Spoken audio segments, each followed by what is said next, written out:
మొదటి విడత గ్రామ పంచాయతీ ఎన్నికలు సజావుగా శాంతియుత వాతావరణంలో నిర్వహించేలా జిల్లా కలెక్టర్ కార్యాలయంలోని కంట్రోల్ రూమ్లో ఏర్పాటు చేసిన సీసీటీవీల ద్వారా పరిస్థితులను పర్యవేక్షించారు. సమస్యాత్మక పోలింగ్ కేంద్రాల్లో జిల్లా యంత్రాంగం వెబ్కాస్టింగ్ విధానాన్ని ఏర్పాటు చేసింది.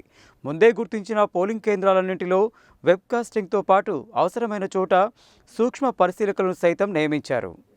ఉదయం 7 గంటలకు పోలింగ్ ప్రారంభమైన వెంటనే పరిస్థితులను ఎప్పటికప్పుడు జిల్లా కలెక్టర్ కార్యాలయంలో ఏర్పాటు చేసిన కంట్రోల్ రూమ్లోని సీసీటీవీ కెమెరాల ద్వారా జిల్లాలోని ఆయా పోలింగ్ కేంద్రాలలో పరిస్థితులను గమనించారు.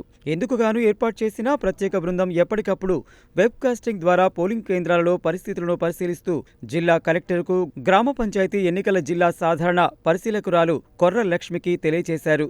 జిల్లా సాధారణ పరిశీలకురాలు కొర్ర లక్ష్మి జిల్లా కలెక్టర్ ఇలా త్రిపాఠి, జిల్లా ఎస్పీ శరత్ చంద్ర పవార్, అదనపు కలెక్టర్ జె శ్రీనివాసులు సైతం జిల్లా కలెక్టర్ ఛాంబర్ నుండి ఆయా పోలింగ్ కేంద్రాలని పరిశీలించారు. ఈ మేరకు ఆయా పోలింగ్ కేంద్రాలలో పరిస్థితులను గమనించిన అనంతరం సంబంధిత ఆర్డీఓల ద్వారా ఆర్ఓలకు తగు సూచనలను, సలహాలను అందజేశారు. జడ్పీ సీఈఓ శ్రీనివాస్ తదితరులు ఈ కార్యక్రమంలో పాల్గొన్నారు. అంతకుముందు జిల్లా సాధారణ పరిశీలకురాలు కొర్ర లక్ష్మి నార్కట్పల్లి జిల్లా పరిషత్ ఉన్నత పాఠశాలలోని పోలింగ్ కేంద్రాన్ని సందర్శించి అక్కడి పరిస్థితులను పరిశీలించారు. ఓటర్లు ఓటు వేసేందుకు ఏర్పాటు చేసిన క్యూ లైన్లు, బ్యారికేడింగ్, ఇతర సౌకర్యాలు, 100 మీటర్ల పరిధిలో పాటించవలసిన నియమాలు తదితర అన్నింటినీ గమనించారు.